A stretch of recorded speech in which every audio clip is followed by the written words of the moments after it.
In this video, we're going to look at how to set up a compliance Taafi database in Microsoft Azure. This allows you to pay a monthly fee for your SQL Server database rather than having to buy the database with an initial payment.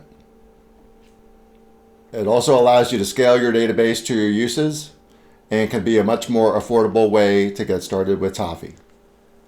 You should have some familiarity with Microsoft Azure, and we can provide some Azure consulting services if that is necessary. To start with, you want to search for SQL Server databases as a resource in Microsoft Azure. And in this case, I don't have any databases, so I'm going to create a SQL Server database.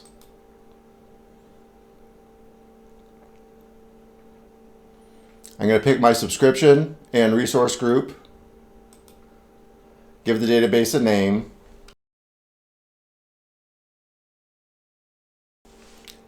and select a server or create a new server. The server name does not have to match the database name. And you're going to want to select a location.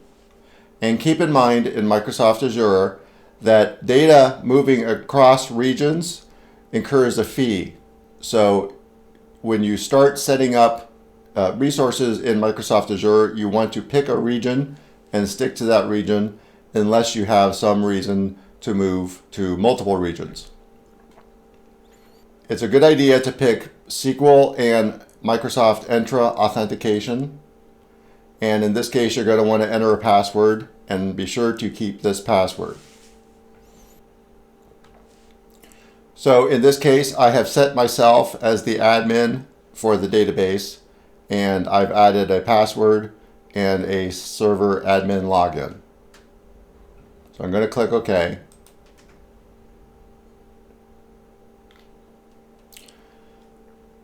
Now you want to specify your workload, development or production.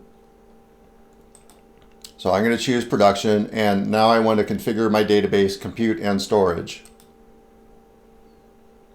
Here you can select your service tier, and you can have provisioned or serverless. If you want to keep the cost down, go with serverless.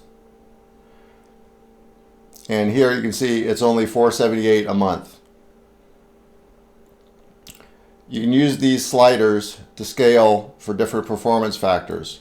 But Taafi is not a very database intensive application, so you don't need a lot of performance on the database. And select apply. And here's your redundant storage. If you look over this little hover thing, it will tell you about the different types of redundancies. And just to keep it cheap, I'm going to go with locally redundant storage. For networking, I'm going to give it a public endpoint so that I can connect with SQL Server Management Studio. And I want to add my current IP address to allow that to happen. This is required so that you can connect to the database using Taafi from your desktop computer. For security, I can just leave the default options.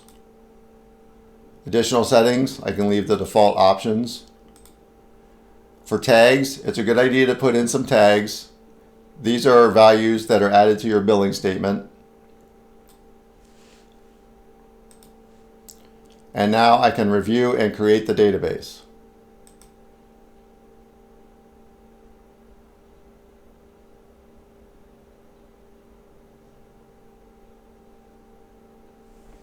After a few minutes, my deployment is complete.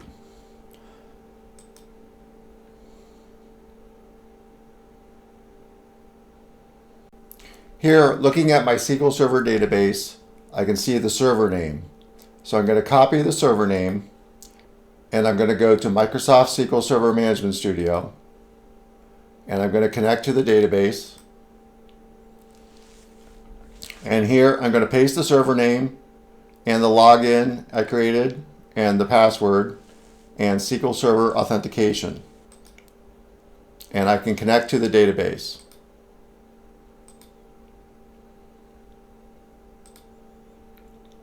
Now I need to create the tables and other entities in the database. So I'm going to go to New Query. And when I go to start up Taafi, I go to select database, create new database, and it provides me with the script that I need to create all of the entities. So I'm going to copy the script. I'm going to paste it into the window, and I'm going to run the execute command to run the script.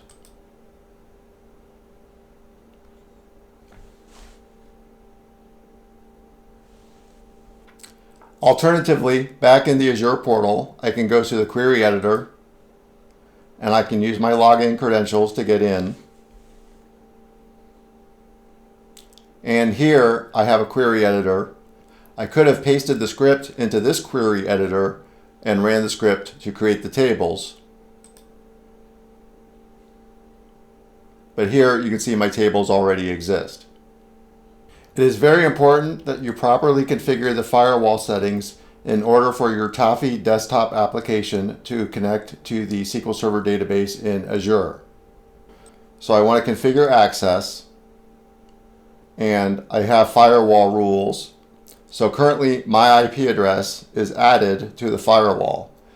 If you have other computers or if your IP address changes, you'll want to add that IP address to the firewall.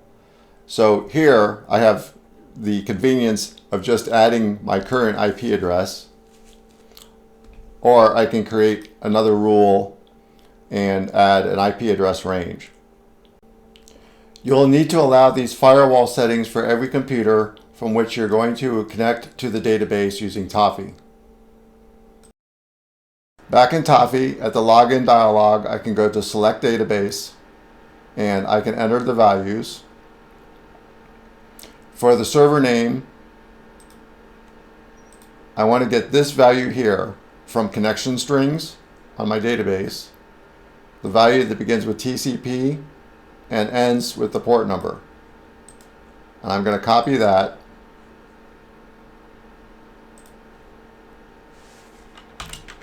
and paste it in there. And I'm going to want this connection string, and I'm going to enter my username and password and test the connection. And now I can connect to my database.